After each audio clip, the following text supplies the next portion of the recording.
Bom, nas últimas vezes que o Senhor tem nos dado a oportunidade de estar aqui meditando acerca da palavra de Deus, o Senhor tem nos dado a direção de pensar um pouco sobre a questão do humanismo. E nós tratamos da primeira vez então sobre...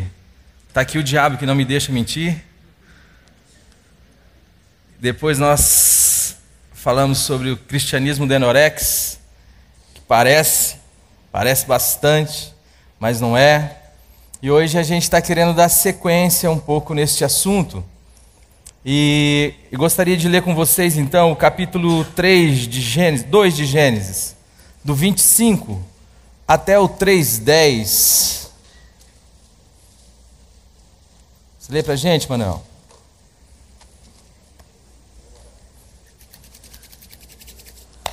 Ora, um e outro, o homem e sua mulher, estavam nus e não se envergonhavam.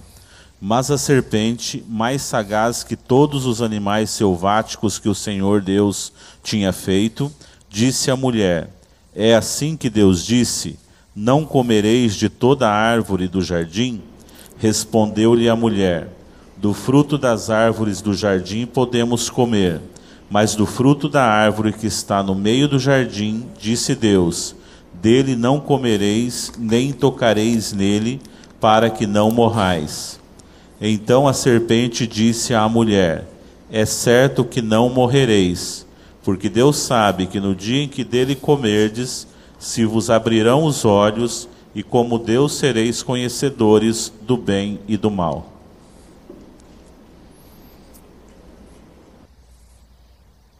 É o 10. Vendo a mulher que a árvore era boa para se comer, agradável aos olhos e árvore desejável para dar entendimento, tomou-lhe do fruto e comeu, e deu também ao marido, e ele comeu. Abriram-se então os olhos de ambos, e percebendo que estavam nus, coseram folhas de figueira e fizeram cintas para si. Quando ouviram a voz do Senhor Deus, que andava no jardim pela viração do dia, esconderam-se da presença do Senhor Deus, o homem e sua mulher, por entre as árvores do jardim. E chamou o Senhor Deus ao homem e lhe perguntou: Onde estás? Ele respondeu: Ouvi a tua voz no jardim, e porque estava nu, tive medo e me escondi. Esse é um texto muito precioso, que tem vários significados, mas que fala também deste sentimento que veio fazer parte do ser humano depois da queda, que é a percepção de que o tempo inteiro eu estou devendo. É uma percepção de inadequação imensa. O homem e a mulher, depois da queda, se esconderam. Se esconderam de Deus, porque se perceberam como inadequados diante de Deus. Pessoas que Deus não poderia amá-las, tais como elas se perceberam, Adão e Eva. Desta maneira que eu sou, desta maneira que eu me percebo, que eu existo, Deus não me irá aceitar. Deus não poderá me amar. Então, a primeira realidade que eu busco é a fuga de Deus. Eu preciso fugir de Deus. E em segundo lugar, eu produzo então algo que possa tornar a minha aparência, ou que possa pelo menos esconder a minha realidade e torná-la mais palatável, torná-la mais acessível, mais fácil para as pessoas. Então, com relação às pessoas, eu tomo uma máscara, eu tomo uma tanga, como o texto vai dizer, e com relação a Deus, o ser humano passou a fugir de Deus, porque ele se entendia como alguém que não poderia mais ser amado por Deus, e que também não poderia mais ser aceito nas relações, tendo em vista a vergonha de si. Não posso ser aceito desta maneira. Se você analisar a história humana, se você analisar a sua história, você e eu vivemos sofrendo o tempo inteiro a pressão desta realidade, da necessidade de ser aceito, mas o medo de ser rejeitado. E você e eu, então, basicamente a sociedade ela é montada, estruturada em uma relação onde eu uso máscaras. Eu procuro usar uma máscara que faça parte da microcultura que eu estou inserido. Dentro do contexto que eu estou inserido, eu então coloco a minha máscara de maneira que eu possa ser mais aceitável dentro daquele contexto. Então, se o contexto ele é religioso, eu coloco a minha máscara de religioso e vou para esse contexto buscando o mínimo de aceitação, de parceria, de amor. Mas de fato eu não encontro este amor, porque este amor só chega até a minha máscara. Ela não consegue transcender esta imagem que eu preparei para mim mesmo, para poder ser aceito por você. E também a minha relação com você não se dá, porque eu sei que o que está diante de mim não representa você, não pode ser você, porque talvez se você for o que você é de fato, talvez eu não queira andar com você, talvez eu não te queira nas minhas relações, talvez eu não te queira na minha casa. Este foi o grande mal que se instaurou na queda. Nós abraçamos a mentira de ser quem não somos, porque não nos achamos amáveis. É impossível alguém nos amar como somos. Esta é uma das leituras que nós podemos fazer do texto de Gênesis. Mas o texto vai caminhar um pouquinho e vai dizer que quando a serpente se dirigiu à mulher, ela fez algumas perguntas à mulher. É assim que Deus diz? E quando a serpente coloca então em xeque o que Deus diz, a serpente diz que não era aquilo que iria acontecer, que o que iria acontecer de fato é que os olhos dos seres humanos seriam abertos, e eles seriam como deuses, conhecedores do bem e do mal. E a partir dessa sugestão da serpente, o texto vai dizer que a mulher olhou para o fruto e viu que ele era agradável, bom e desejável. E eu gostaria então que você gravasse na sua cabeça essas três características: agradável, bom e desejável. Nós precisamos entender, quando nós tomamos uma atitude, o que isto significa de fato. Então você guarde isso no seu coração, deixe isso aqui de ladinho, que nós vamos precisar disso daqui a pouco. Para você entender que às vezes a ação que você toma, a direção que você dá à sua vida, ela está comunicando algo. E muitas vezes o que ela está comunicando não lhe é explícito, é algo subjetivo, é algo que está oculto, escondido. Não é algo que você vai ver com facilidade.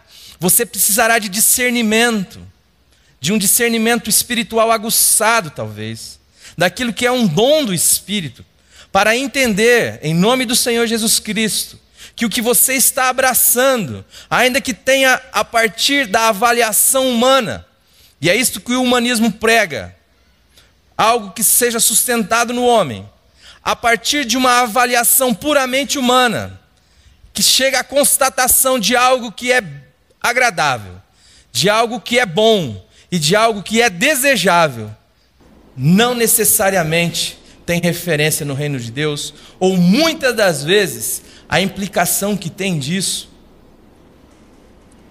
produz em nós morte. Vocês guardem isso no coração de vocês. E agora nós vamos partir para um segundo texto, e o texto está em Mateus capítulo 3.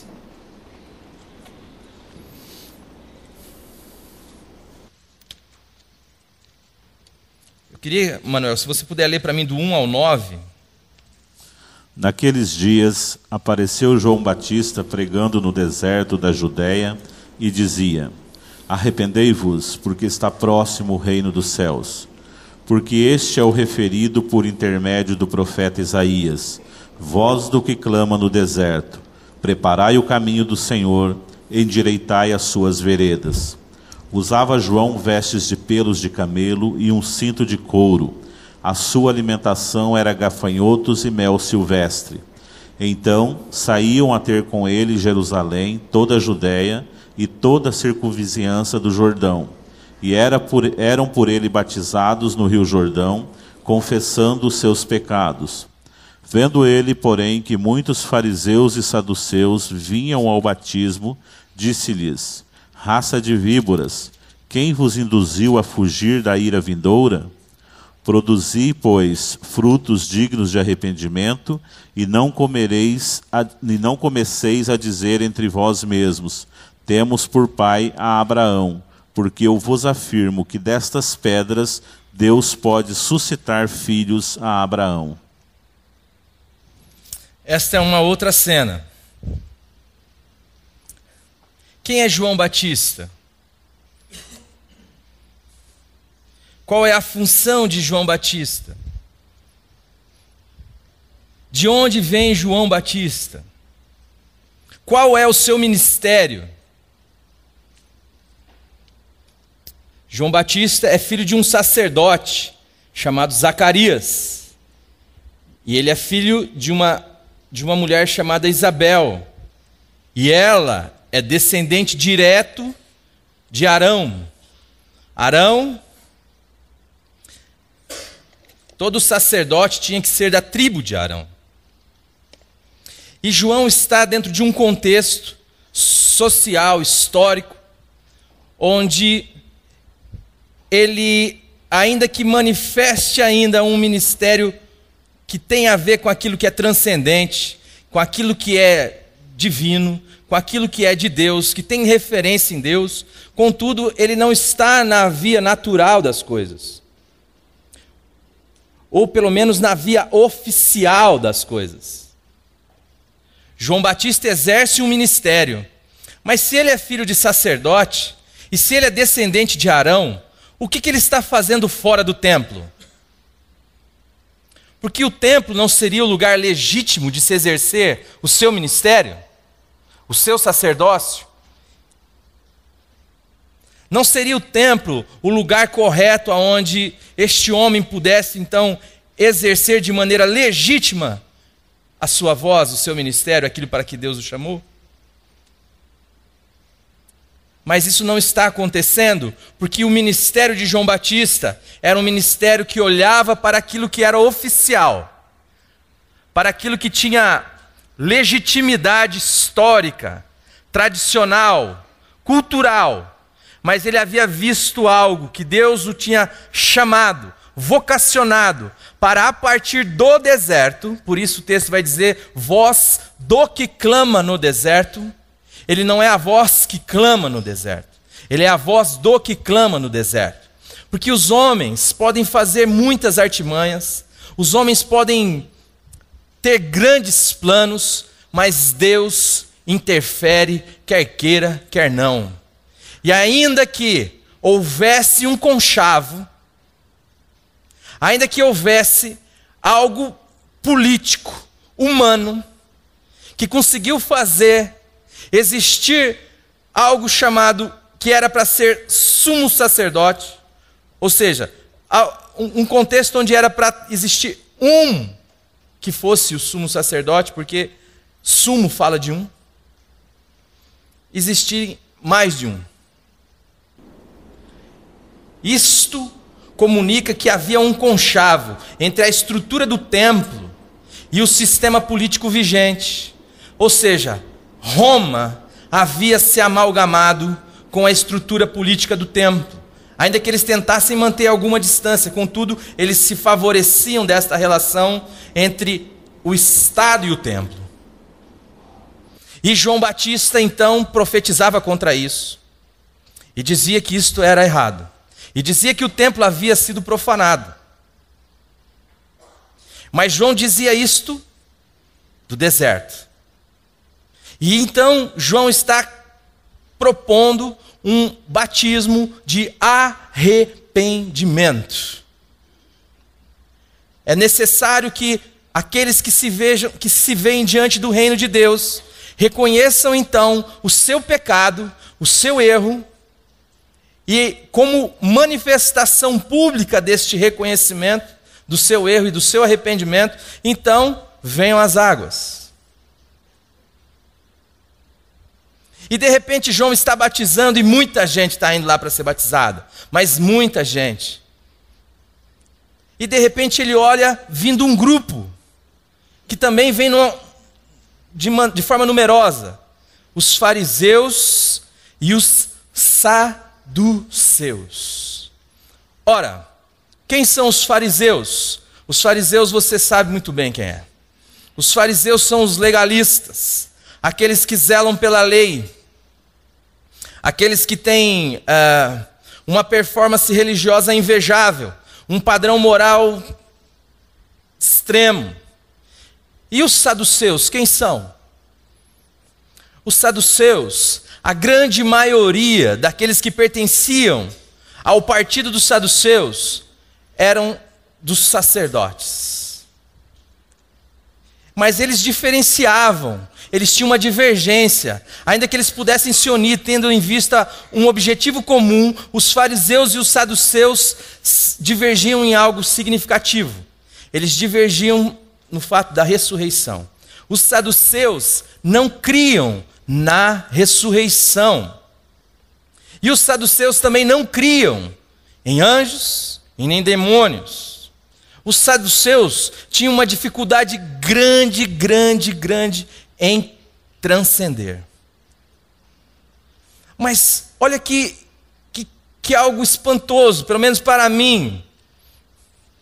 Como é que você está dentro de um ambiente que tem a sua razão de existir no transcendente, ou seja, no mundo espiritual, em Deus, e você faz funções, executa funções, realiza ritos, realiza cultos, mas você não acredita, ou pelo menos não crê de fato, na ressurreição, na vida da ressurreição, na transcendência, no mundo espiritual.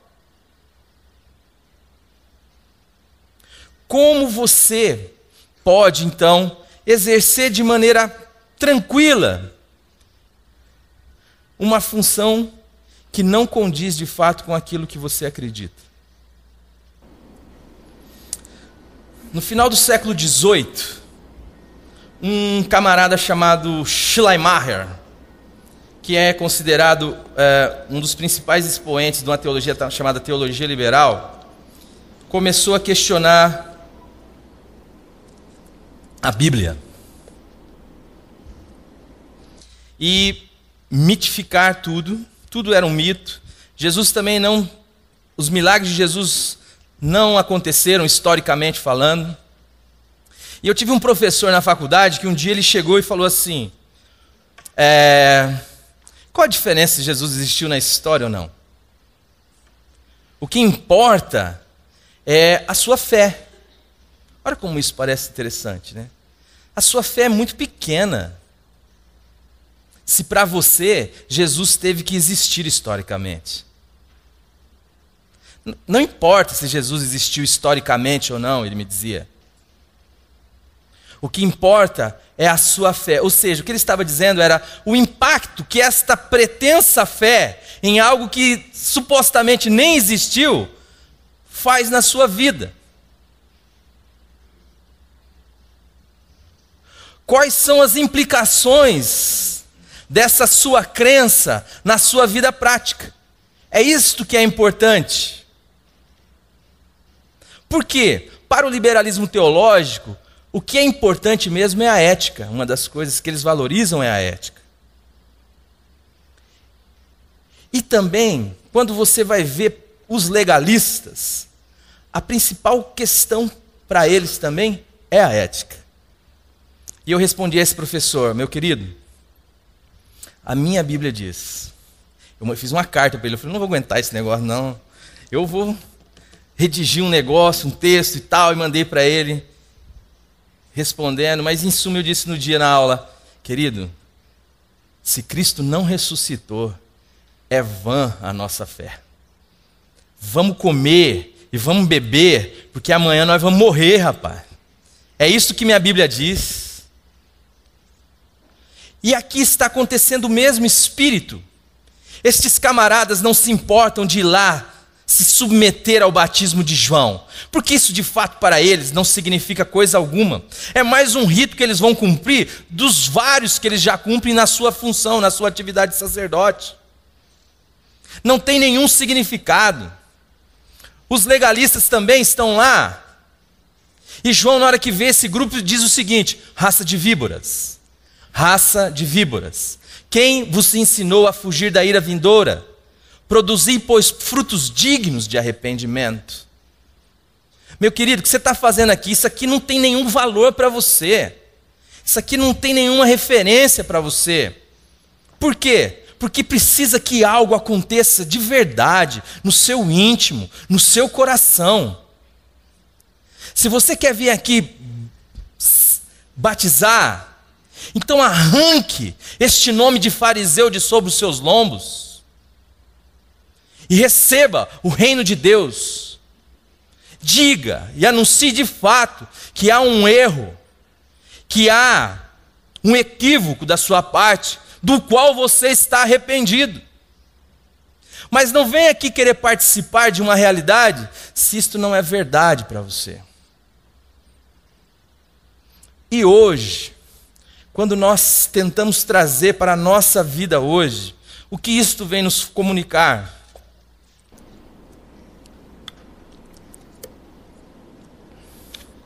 As pessoas fazem uma leitura equivocada, pelo menos no senso comum daquilo que é teologia liberal. Acha que teologia liberal é aquele pastor que libera tudo. Não, pode fazer o que quiser.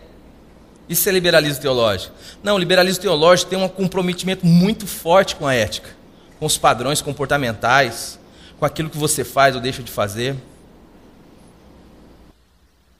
E quando a gente vai se atentar para a realidade, nós estamos abraçando o liberalismo teológico sem nos aperceber.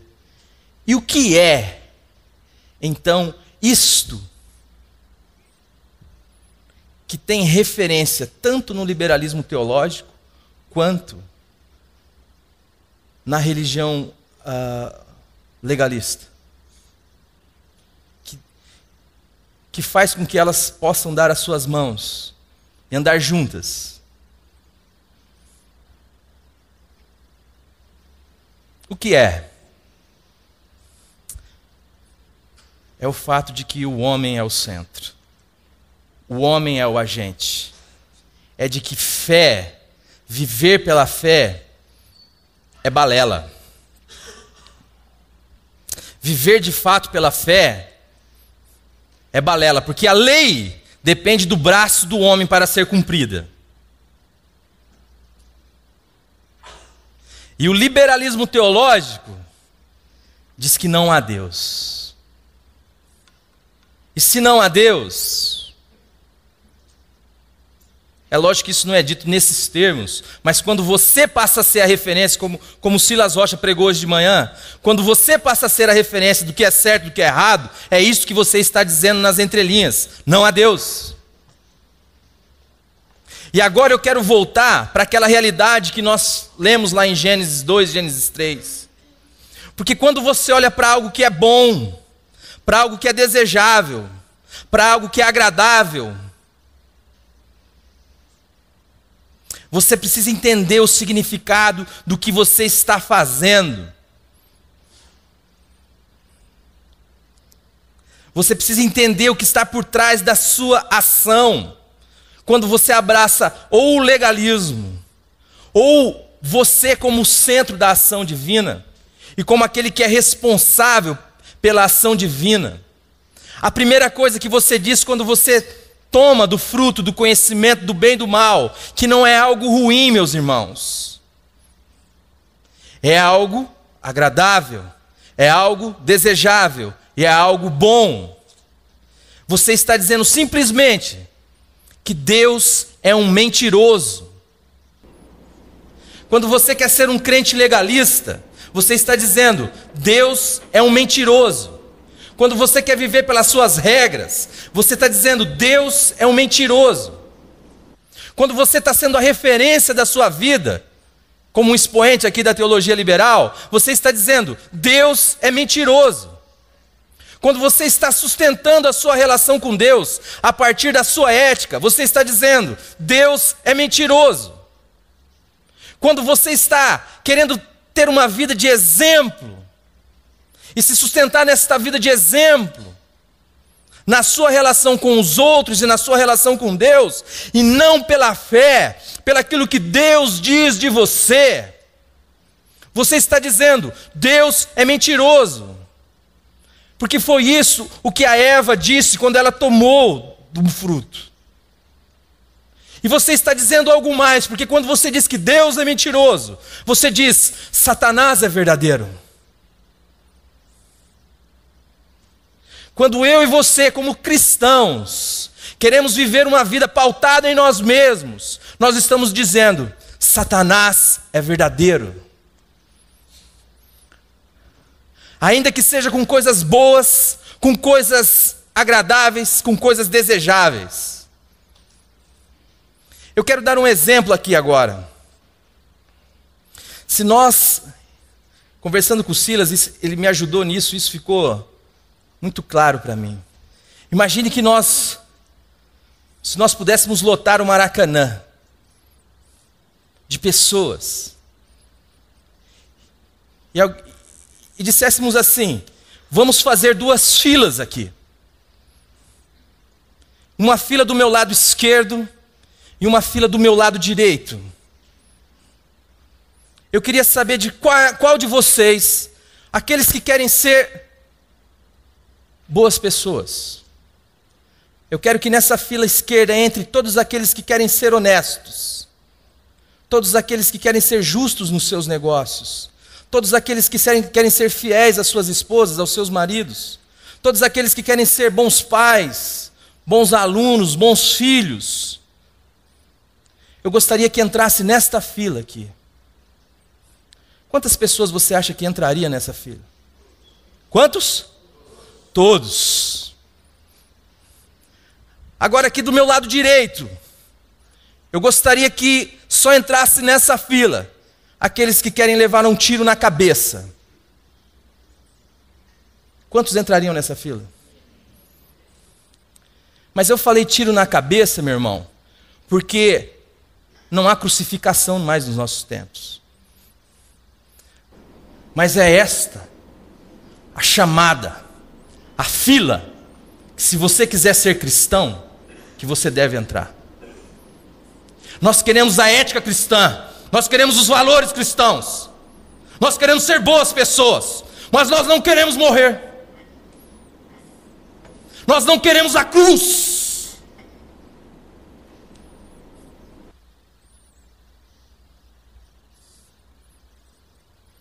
Nós não queremos a cruz. Esse é o nosso problema, amados. O chamado do Evangelho é um chamado à morte, à crucificação com Cristo. A não vivo mais eu, mas Cristo vive em mim. É chamado para aqueles que acreditam em milagres, para aqueles que acreditam na vida da ressurreição, que não tem medo da verdade de ser quem são, pecadores. Porque o sangue de Jesus Cristo é suficiente para vos purificar de toda iniquidade.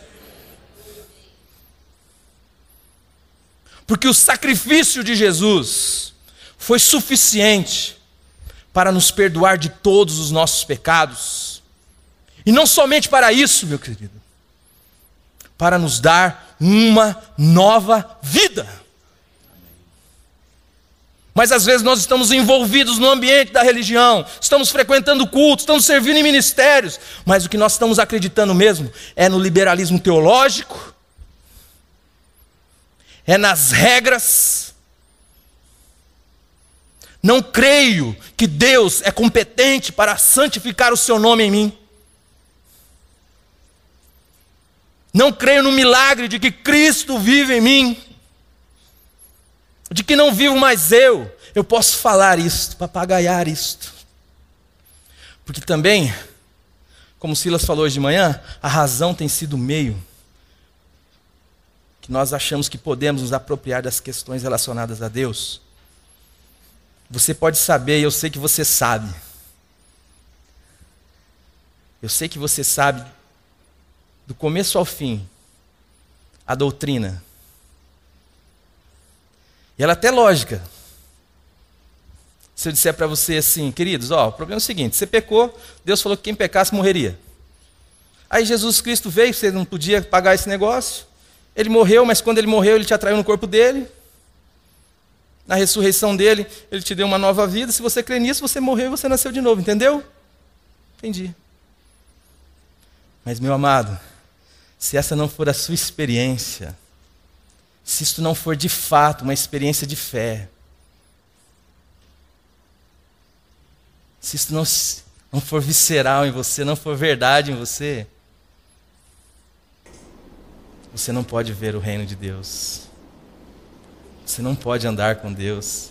Porque Deus para você é uma ideia. Deus para você é uma religião. Deus para você é um apêndice.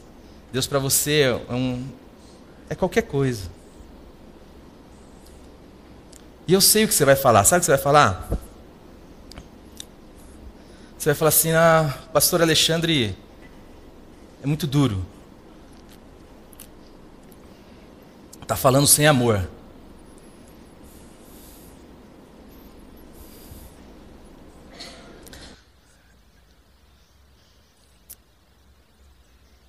O que é amor? O mundo que jaz em trevas viu uma grande luz. Veio para o que era seu, mas os seus não o receberam. Mas a todos quantos o receberam, deu-lhes o poder de serem feitos filhos de Deus. Filhos nascidos não da vontade da carne, nem da vontade do homem, nem da vontade do sangue, mas nascidos do próprio Deus. Jesus se colocou como a luz do mundo e se opôs a toda esta realidade que tem como centro você, que tem como ação você, que tem como foco você. E disse, não tem jeito, não tem jeito isso daí, isso está equivocado. Vocês precisam morrer. Porque o grão de trigo cair na terra, não morrer, fica só, mas se morrer dá muito fruto.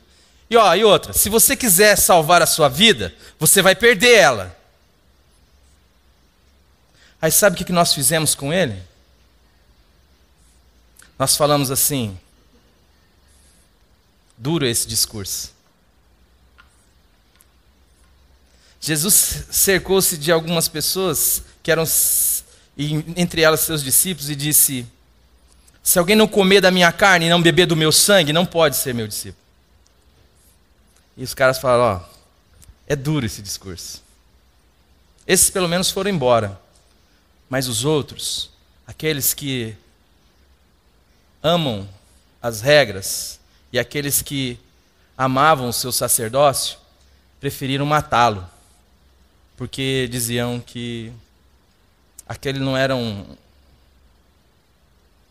discurso adequado. Não era um discurso de amor. Agora eu lhes pergunto, Jesus amou? Sim ou não? Jesus ama você, meu tesouro. O Pai ama você. E Ele deu seu Filho unigênito para que você não pereça nesta mentira, onde você não pode ser quem você é, onde você é sustentado pelas regras, por essa máscara que você precisa vestir para ser aceito. Deus veio te libertar para o reino e te transportar para o reino do Filho do seu amor, aonde a vida de Jesus Cristo se manifesta em corpo de gente que morre, e é a vida ressurreta. porque Deus ama. Eu sei que o discurso é duro, mas em nome do Senhor Jesus Cristo, eu quero que você entenda que a razão desse discurso é o amor. Porque sabe o que é muito mais fácil para um pregador? É te colocar no centro, querido. Você quer ver vocês gostarem de um pregador? Quando eu falo vocês, vocês me perdoem, é a maneira de dizer. Deus sabe do coração de cada um. Mas quando eu falo da grande maioria da estrutura da igreja, todas as vezes que Deus enviou um profeta que falava duro, o profeta morreu. Agora, se eu colocar vocês no centro da ação divina, se eu propor para vocês a ética cristã, os valores cristãos, mas não dizer para vocês que vocês precisam morrer, está tudo bem. Isso é um discurso amor. Isso é o discurso do amor, daquele que compreende. Se você abraça o irmão, se você só... Mas, meus amados, aquele que nos ama de uma maneira inexplicável, disse que não há nenhuma condição para nós fora da cruz de Cristo. Que a única maneira de você e eu experimentarmos liberdade, vida, é se de fato você passar pela experiência do novo nascimento. E isto não está em você. Isto você não controla. Isto é a graça, é a misericórdia de Deus. É mediante a palavra da pregação que você está ouvindo. Se você, em nome de Jesus, for atingido por esta palavra e no seu coração algo acontecer de forma que produza em você arrependimento, vai, corra para o colo de Deus, para o colo do Pai e clame misericórdia. Eu falo isso para nós como igreja, porque nós precisamos às vezes dar uma parada e ver como nós estamos vivendo a nossa vida. E ver até que ponto os pressupostos que nós estamos tomando têm a ver com algo que comunica que Deus é mentiroso e que o diabo está certo. E isso que envolve essas realidades se apresenta como coisas boas, muitas vezes, como coisas agradáveis, como coisas legítimas. Mas Deus ama você, mas porque Ele ama você, Ele precisou matar você na cruz do Calvário. Porque ele fala, eu não coloco vinho novo em odre velho, eu não coloco remendo de pano bom em pano roto, eu faço nova todas as coisas. Amor, meus amados, eu vejo na cruz do Calvário, quando o meu Senhor verteu todo o seu sangue por causa de mim. E eu creio que a sua palavra é verdadeira, porque não há nada em mim que possa satisfazer a santidade de Deus, a ética de Deus, os valores de Deus, porque a palavra dele me ensina assim. Mas eu creio que aquilo que a igreja chama de testemunho, Deus pode sustentar em mim. Ou Deus realiza um milagre na minha vida todos os dias. Ou então Deus tem misericórdia de mim. Ou Deus realiza um milagre todos os dias na sua vida. Quando você acordar, você olhar para o amor de Deus e dizer, Senhor, realmente eu não posso.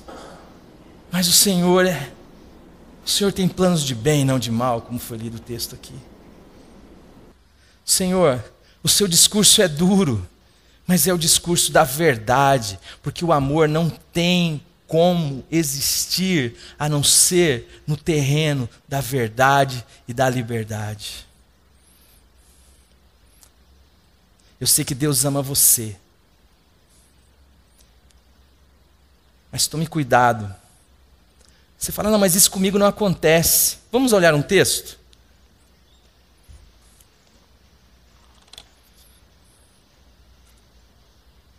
Mateus 16, 23. Mas Jesus, voltando-se, disse a Pedro, arreda, Satanás, tu és para mim pedra de tropeço, porque não cogitas das coisas de Deus, e sim das dos homens. O Silas usou esse texto hoje de manhã também.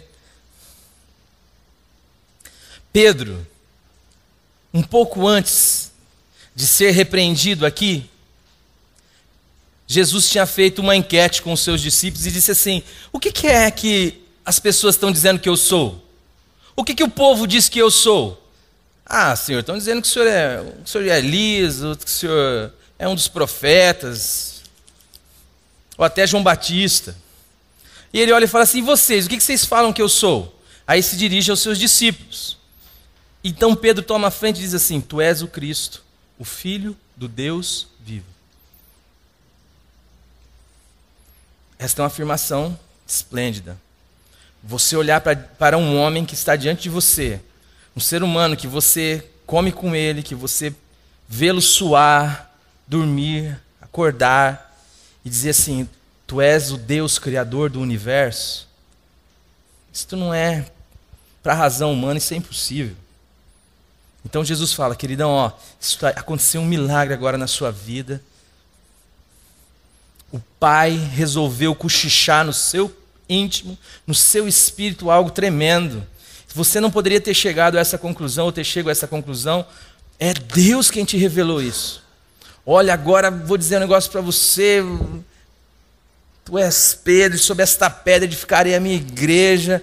As portas do inferno não vão prevalecer contra ela. Dar-te-ei as chaves do reino de Deus, dos céus. Então vamos fazer o seguinte, já que está entendido, e isso estou falando para nós. Agora eu vou pegar o caminho da cruz, eu vou para Jerusalém, porque importa que eu sofra na mão dos anciãos, dos sacerdotes, que eu seja morto, crucificado, e que eu ressuscite no terceiro dia. Pedrão, dê um abraço em Jesus. Chega aí. Chega comigo aqui. O senhor entende esse negócio de céu, esse negócio de, né? Mas aqui, a chave está comigo agora. Quem entende esse negócio que sou eu. Repreendendo, disse: de modo nenhum isso te acontecerá. E Jesus disse: arreda-te de mim, Pedro. Pedro. Porque não cogita das coisas de Deus, mas das coisas dos homens. Pedro tinha acabado de ter uma revelação tremenda, mas estava, é aquilo que Paulo vai dizer lá em Gálatas: admira-me que tão depressa estejais passando para aquele que vos chamou para um outro evangelho. Vocês que começaram no Espírito, agora estão querendo terminar na carne. E Paulo está falando disso. Porque o final do capítulo, o final da carta aos Gálatas, vamos abrir esse texto, Gálatas 6. Tem um pessoal que acha que dá para apresentar boa aparência na carne. Gálatas 6.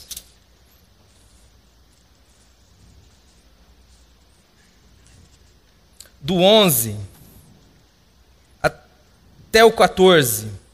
Vede com que grandes letras vos escrevi de meu próprio punho.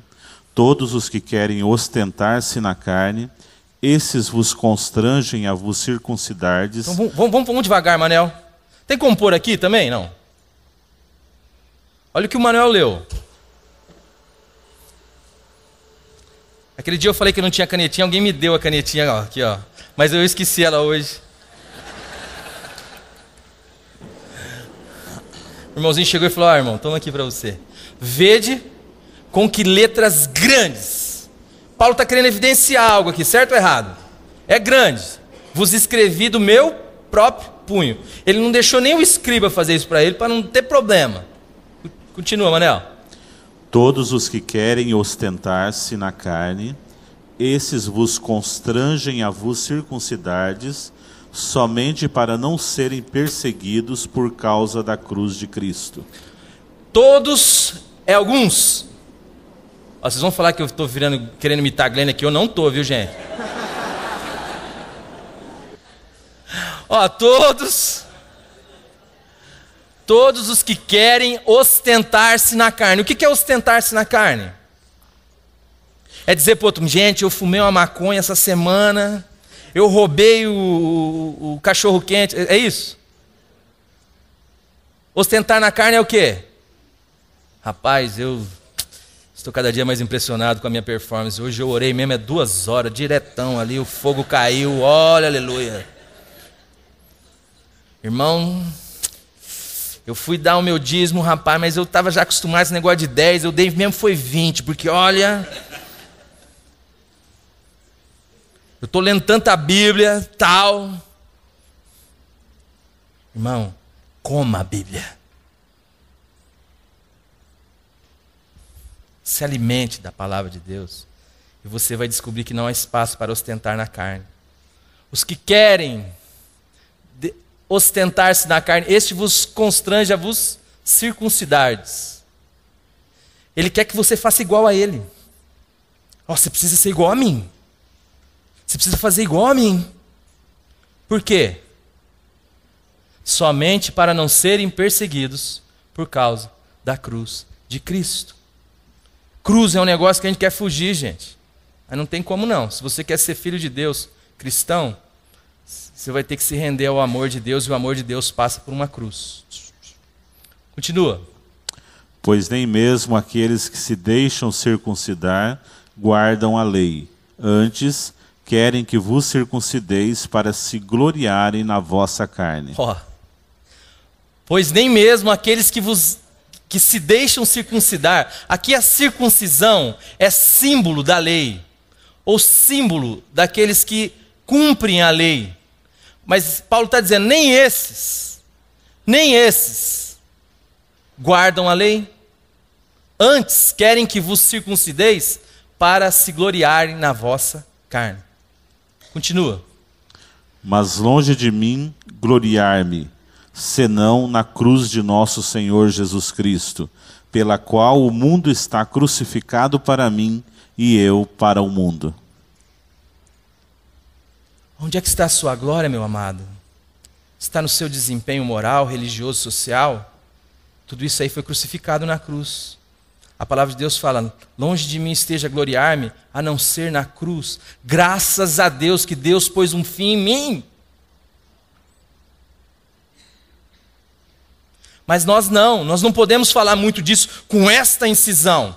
Nós precisamos ser mais politicamente corretos. Aliás, eu ouvi um cara dizendo que isso é uma contradição de termos. Que se é político não é correto, se é correto não é político.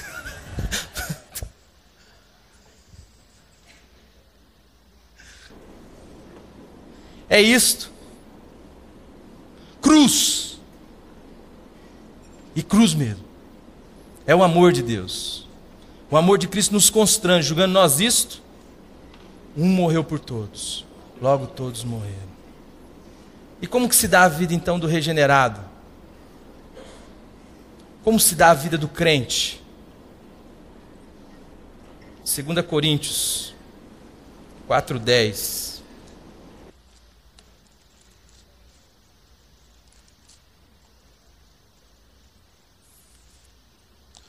Levando sempre no corpo o morrer de Jesus, para que também a sua vida se manifeste em nosso corpo. Você crê em milagres? Ou você só conhece a doutrina? Você crê que Jesus Cristo habita em você? Você crê que o próprio Deus pode manifestar a vida dele neste seu corpo?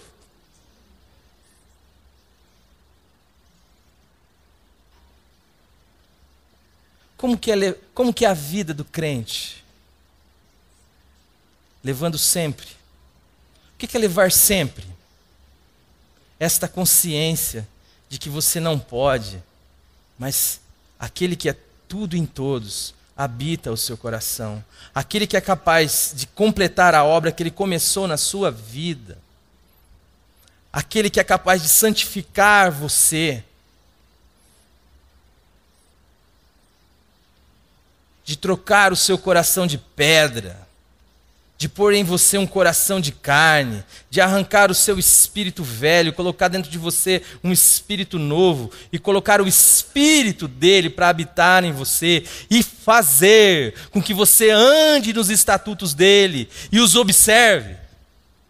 É ele que opera. Você crê?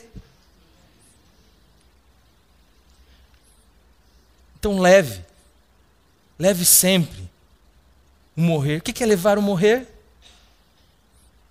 Levar o morrer é dizer assim, Deus é verdadeiro. Eu não posso, eu não consigo, mas eu vou andar em direção a isto, porque a palavra de Deus assim o diz. Como é que eu vou amar meu inimigo? Você tem uma maquininha aí, um curso de ensinar a gente a amar inimigo? Tem ou não?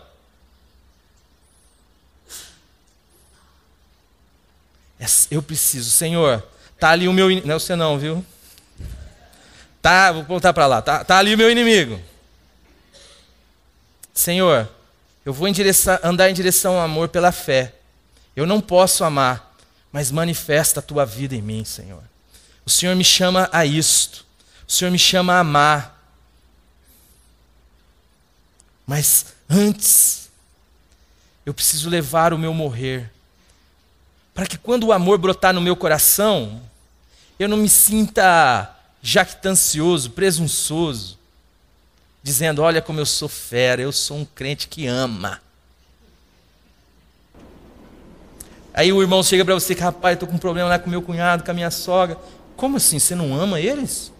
Mas Jesus mandou amar. Você é desobediente? Você é crente, não? Você não nasceu de novo? Aí lá vai o irmão com um saco de Votorantim nas costas, uns 10 nas costas, levando embora para casa. Sabe, saco de cimento? Aqueles lá assim, ó. E você acha que você pode. E você presume que você pode. E Deus está dizendo, não pode. Se você comer, você vai morrer. Levando sempre e por todo lugar o morrer de Jesus, para que um milagre aconteça na sua vida aqui e agora. Um milagre maior do que um defunto levantar aqui e agora. Para que a vida de Jesus se manifeste. Vivo não mais, mas Cristo vive em mim. E o viver que agora eu tenho na carne, na história, eu vivo-a pela fé do Filho de Deus, que me amou e a si mesmo se entregou por mim. Aleluia, amados. É isso que você quer para a sua vida, amado? Você pode recusar isso aí, você pode querer ser um crente ponta firme, você pode querer entrar na fila da esquerda. Fica à vontade. Mas nada podemos contra a verdade, senão em favor da verdade. E a razão dessa mensagem é o amor. É o amor. Pai amado, a Ti toda a honra e toda a glória, Senhor. Aqui está a Tua igreja. Em nome do Senhor Jesus Cristo, Pai. Opera na nossa vida pela Tua palavra. Senhor, dá-nos fé para crer que a Tua palavra é verdadeira. Dá-nos fé, Senhor, para crer que o que o Senhor diz a respeito de nós é verdadeiro. Livra-nos, ó Pai, de confiar no nosso braço, Senhor, como a Tua palavra já nos ensina. De confiar na nossa sabedoria, Senhor. Mas, Pai, dá-nos a ousadia e a fé de crer na loucura da pregação do Evangelho de Jesus Cristo, Senhor. Que diz que aquilo que nós não podemos ser, Deus veio ser em nós. Que o nosso velho homem foi crucificado, Senhor. E que nós somos novas criaturas, novas pessoas, que as coisas velhas passaram e que tudo se fez novo. Isto é matéria de fé, Senhor. Isto é obra do Teu Espírito em nós. Mas em nome de Jesus, aqui está a Tua igreja. Fala aos nossos corações e que nós possamos ver nesse discurso, Senhor, o amor do Senhor por nós. Nós Te amamos, nós dependemos de Ti, tem misericórdia de nós. Faz de nós atalaias, pessoas que anunciam, Senhor, esta verdade aos irmãos, com graça, em nome do Senhor Jesus, para a Tua glória. Amém. A mensagem que você acabou de assistir faz parte do Ministério de Comunicação Palavra da Cruz. Temos um grande acervo de estudos bíblicos em áudio e vídeo. Distribuímos também, gratuitamente, o jornal mensal Palavra da Cruz. Entre em contato conosco pelo fone fax 0 operadora 43 3322 3037 ou pelo e-mail com@palavradacruz.com.br. Visite-nos também pelo site www.palavradacruz.com.br. Graça e paz.